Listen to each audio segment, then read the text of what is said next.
Hello everybody and welcome to the first edition of The Noteys, an award show where I get to hand out arbitrary awards to games I like and get to talk shit about games I don't. Why do I have an award show though? Because if notable publications hand awards to games that barely are games, I sure as hell can make my own schizophrenic award show with my own rules and logic, because I can. Now, what's the structure of this mess to begin with? Come on, this isn't just going to be that simple now, is it? We have a total of 10-ish awards to hand out today, each one with a unique expression of what I like and don't like. The criteria isn't necessarily what came out in 2022, but more of what I went over in 2022. So anything in a video or curious case is fair game, a fair game which I'll be ruthless to exploit. There is no ranking, there is no objective number or concept. I am arbitrary and I don't care. Let's get to it.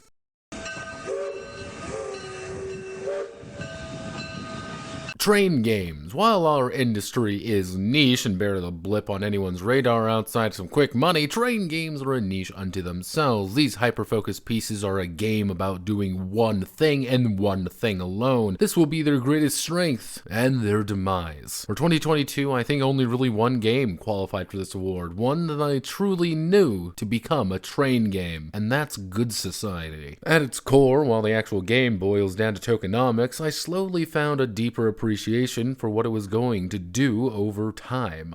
It developed itself into being a game about one very particular idea, that being a Jane Austen novel. With hundreds of different options now, the game is an ideal train game, one with all the tracks, cars, and conductor hats to boot. A notable runner-up would be Courtesans, actually, simply due to its outright alien concept and relatively simple system, weaving together something very unique, if a tad, wonky in some respects. Hey buddy, I think you got the wrong door. The leather club's 2 blocks down. Fuck you. It wouldn't be an awards season without someone's dirty secrets being revealed. Porn, sex, degeneracy, hand-holding, all of these are part of the grand, if saddening, human condition affecting us all. The Jizreel Awards is named after the setting of FAP, which barely does not qualify due to having its video released in late 2021. How do you judge the Best Coomer Award? Most coom per minute? Best sex mechanics? Nay, I judge it as a game, and the only game which truly inspired me, and that's Crisis Heroine. Crisis Heroine is a 2chan game at its core. While its JTRPG roots can be found, there's an odd charm to it. Its mechanics are unique enough that I went out of my way to develop them further, and with a very strong outsider perspective to the entire thing, it's genuinely interesting. Even its yogurt content can appeal to someone, I guess. Yeah, it gets this award. God, why is it sticky? Wait, what are you? No, do not do manly, we need a cleanup crew!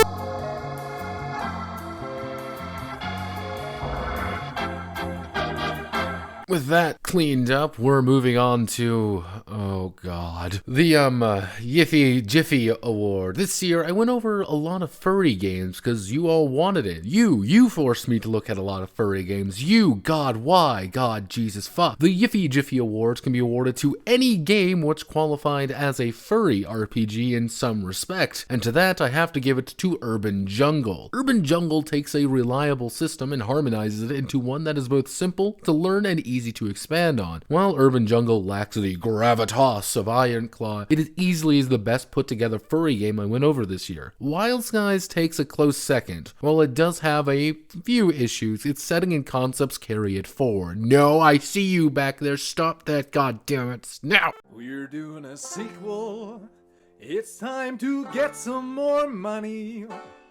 Come on, everybody. Franchises. We love them. We hate them. We can't get enough of them in our cold, corporate, consumer-focused lifestyle, but we can enjoy the TTRPGs they manage to create to appeal to the marketing demographics. Franchise games represent the best and worst of our industry by bringing our favorite worlds to our tables. And there we have quite a few different franchise games this year. Far too many, in fact. Why are there so many? I dread to think about it. But there's only really one game I can award this to. Not new, it's not fancy, it's something something near and dear to our hearts. It's Dallas, the television role-playing game. Dallas is such a strange enigma of a game, one that I can safely say is more unique mechanically and thematically than any other game I've had the displeasure of seeing. Not only do you play as characters of Dallas, you'll create episodes of Dallas, interact with Dallas, become Dallas. Over time, I may simply have to become JR, and maybe I will Bobby Max to reach my final holy form. Though I would be lying if I didn't say I liked Army of Darkness as well. Didn't win out though due to just being the unit system and having a little bit of some wonky mechanics in there as well. Close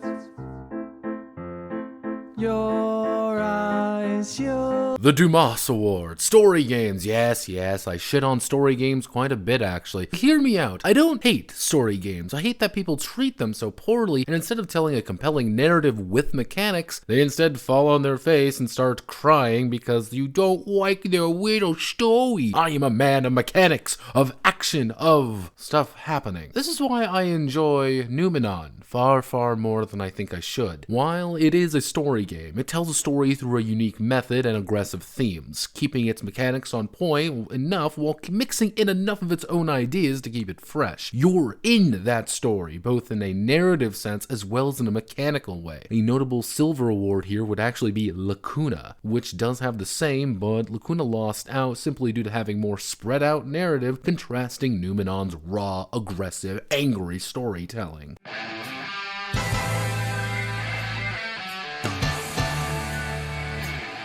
Japan, glorious Nippon, land of the rising sun, and other events we don't talk about in polite company. But this year has seen me go out of my way to explore JTRPGs and discover their mysteries. While I have struggled for it, I have encountered a whole host of oddities, mysteries, and even some real, genuine gems. But there's only really one game which is going to get my gold star this year, and that has to be Ryutama, unfortunately. Yes, I know, it feels like cheating to hand it to that lovely, beautiful masterpiece of a game. But a combination of rich storytelling, fun mechanics, and a comfy atmosphere makes it a hard, if not impossible, to fully top. Now, saying that there are notable runners-up would be insane. Just about anything can be a runner-up. Double Cross, TBZ, Draku Rouge itself, including a host of other lovely adventure planning service RPGs out there, as well as some of the more indie darlings that I looked at. I hope I can find some gems to talk about in 2023, and trust me, I will find them. And I will read them. Here we are, born to be kings. We're the princes of DG, my brothers in arms, my comrades without borders, I will fight and I will die for you to call you the best place to talk about TTRPGs, board games, war games, and card games on the entire fucking internet. And any soul who would counter that can go straight to hell. And we went over TG games a lot this year. Some good, some bad, but all of them have that burning heart. But only one game can get this award, and that has to be Dungeons the Dragoning 40k 7.6 edition. It is a game everything TG stands for in a perfectly summarized system with some fun concepts to boot. Few games would have the honor of being able to make a vampire dwarf rat catcher, but alas, here we are. It's a one-of-a-kind gem that's completely free for anyone to enjoy. An easy runner-up would actually be Fires Far Away, attentions to detail, or Viral's raw dedication to the craft. You're the genuine article, TG, and I hope you never change. To the fat guy in all of us.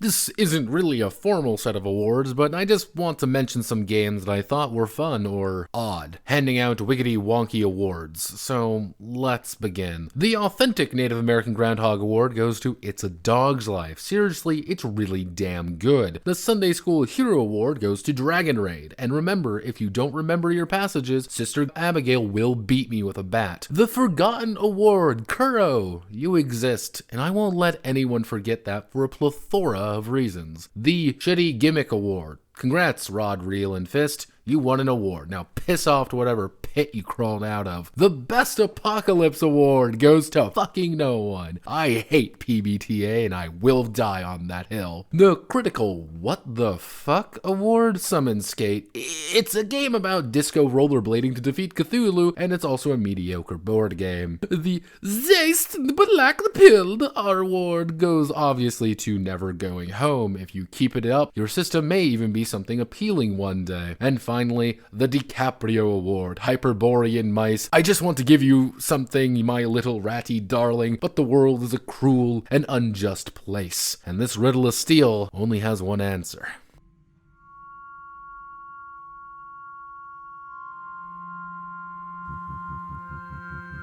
You were waiting for it.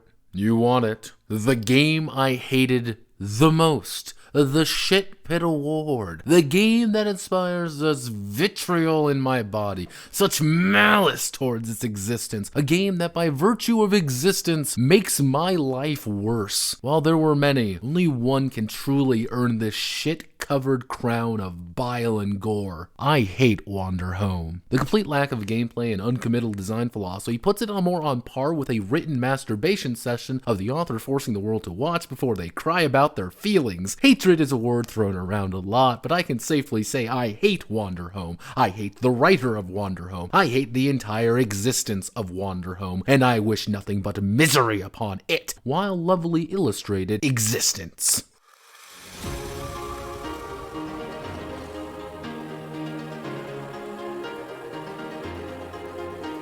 The last thing you were waiting for. The best thing you were waiting for. The crown jewel itself. The king of kings. The golden child in this wretched world we live in. A game that I not only enjoyed, but one that I will fully recommend to anyone who would ask about it. But first, the Silver Notey, a runner-up, one that almost made the cut. The Dawn Line, my beloved. You're an entirely unique entity that has its claws firmly dug into my mind and soul with simple mechanics and a pleasant cycle of working with your caravan and adventuring. But another stole my heart, built my rouge, and culled my thirst. Dracu Rouge was my favorite game of 2022. The game not only presents a unique and fascinating world, it presents a unique mechanical framework of dancing along a stage, weaving the dramatic with action in a fascinating way. Originally, this was going to be my silver winner, but with the expansions coming out, adding more onto the system already, and the Dawn Line not having that more to bite into, I'm compelled to reward Ryu Kamiya's mad mind yet again. I once had some sweet memories. And that, my friends, concludes the 2022 Notey Awards. Not formal, not perfect, but awards nonetheless. Do you have any games that you enjoyed this year? If so, leave a comment telling me what they were and why you liked them so much. My name is Notepad Anon, and this was the Noteys. Many thanks to the plutocrats as always. See you all next year, and of course, Godspeed and good luck.